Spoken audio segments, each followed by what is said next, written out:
ಕಾಂಗ್ರೆಸ್ ಸರ್ಕಾರ ಒಂದು ಭಂಡ ಸರ್ಕಾರ ಅಂತ ವಿಧಾನಸೌಧದಲ್ಲಿ ಶಾಸಕ ಚನ್ನಬಸಪ್ಪ ಹೇಳಿಕೆ ಕೊಟ್ಟಿದ್ದಾರೆ. ಒಟ್ಟು 6,000 ಕೋಟಿ ಹಗರಣ ಆಗಿದೆ, ಆದ್ರೆ ಅದ್ರ ಬಗ್ಗೆ ಯೋಚನೆ ಮಾಡಿಲ್ಲ. ಸಿಎಂ ಅಬಕಾರಿ ಇಲಾಖೆಗೆ ಶಕ್ತಿ ನೀಡಿದ್ದಾರೆ. ಇದರ ವಿರುದ್ಧ ಬಿಜೆಪಿ ಜೆಡಿಎಸ್ ಹೋರಾಡ್ತಿವೆ. ಸಚಿವರು ಏನು ಕೂಡ ಉತ್ತರ ನೀಡ್ತಾ ಇಲ್ಲ. ಹೀಗಾಗಿ ನಾವು ಇವತ್ತು ಕೂಡ ಹೋರಾಡ್ತೀವಿ.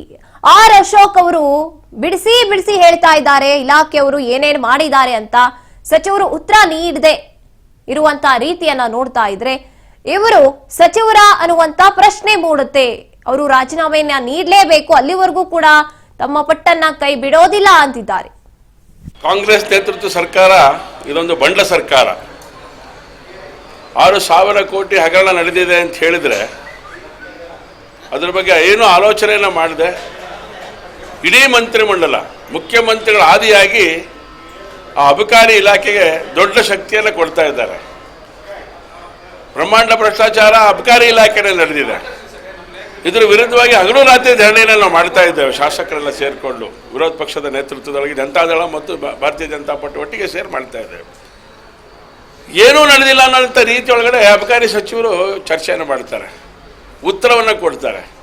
ಹಾಗಾಗಿ ಅದಕ್ಕೆ ಹೇಳಿದೆ ಇದೊಂದು ಬಂಡ ಸರ್ಕಾರ, ಇದೊಂದು ಲಜ್ಜೆಗೆಟ್ಟ ಸರ್ಕಾರ ಅನ್ನೋದಕ್ಕೆ ಇದಕ್ಕಿಂತ ಸಾಕ್ಷಿ ಮತ್ತೊಂದು ಇಲ್ಲ ಅಂತೇಳಿ ನಾನು ಭಾವಿಸ್ತೇನೆ. ಹಾಗಾಗಿ ಸರ್ಕಾರಕ್ಕೆ ಬುದ್ಧಿ ಕಲಿಸುವಂಥ ಕೆಲಸವನ್ನ ವಿರೋಧ ಪಕ್ಷವಾಗಿ ನಾವೆಲ್ಲ ಕೂಡ ಸೇರಿ ಮಾಡ್ತೇವೆ ಅನ್ನೋಂಥ ಮಾತನ್ನು ಈ ಸಂದರ್ಭದಲ್ಲಿ ಹೇಳ್ತೇನೆ. ಸಗಣಿ ತಿಂದಿದ್ದೀನಿ ಅಂತ ಯಾಕೆ ಹೇಳ್ತಾನೆ? ಹಾಗಾಗಿ ತಪ್ಪು ಮಾಡಿದವರು ತಪ್ಪು ಮಾಡಿದೆ ಅಂತ ಯಾಕೆ ಹೇಳ್ತಾರೆ? ಸೊ ಹಾಗಾಗಿ ಅಧಿಕೃತ ದಾಖಲೆಗಳನ್ನು ಸದನದೊಳಗಡೆ ನಾವು ಸಬ್ಮಿಟ್ ಮಾಡಿರುವಂಥದ್ದು. ವಿರೋಧ ಪಕ್ಷದ ನಾಯಕರು ಅಶೋಕ್ ಅವರು ಮಾತಾಡುವಂಥ ಸಂದರ್ಭದೊಳಗಡೆ ಬಿಡಿಸಿ ಹೇಳಿದ್ದಾರೆ ಏನೇನು ಮಾಡಿದ್ದೀರಾ ನೀವು ಅಂತ ಹೇಳಿ. ಆದರೆ ಅವರು ಭಾಳ ಲೈಟರ್ ವೇನೊಳಗೆ ತಗೊಂಡು ಆ ಉತ್ತರನ ಕೊಟ್ಟರು. ಅವ್ರು ರಿಯಾಕ್ಟ್ ಮಾಡಬೇಕಾದ್ರೆ ಇವರೊಬ್ಬರು ಮಿನಿಸ್ಟರ್ ಅನ್ಸಿಕ್ಕೆ ಶುರು ಆಗಿಬಿಡ್ತಾರೆ ನಮಗೆ. ಯಾಕೆಂದರೆ ಇಡೀ ಇಲಾಖೆ ಬಗ್ಗೆ ಏನೆಲ್ಲ ನಡೆದಿದೆ ಅಂಥೇಳಿ ಭಾಳ ಸ್ಪಷ್ಟ ಹೇಳಿದಾಗಲೂ ಕೂಡ ನಾನೇನೂ ಮಾಡಿಲ್ಲ ಅಂತ ಹೇಳ್ತಾರೆ. ನೀವೇನೂ ಮಾಡದೆ ಇಷ್ಟೆಲ್ಲ ಹಗರಣ 6,000 ಕೋಟಿ ಹಗರಣ ನಡೀಲಿಕ್ಕೆ ಸಾಧ್ಯನಾ? ನಿಮ್ಮ ಸಹಕಾರ ಇಲ್ಲದೆ ಆಗತ್ತಾ? ಹಾಗಾಗಿ ಹಗಲು ರಾತ್ರಿ ಧರಣಿಯನ್ನು ನಾವು ಮಾಡಿದ್ದೇವೆ.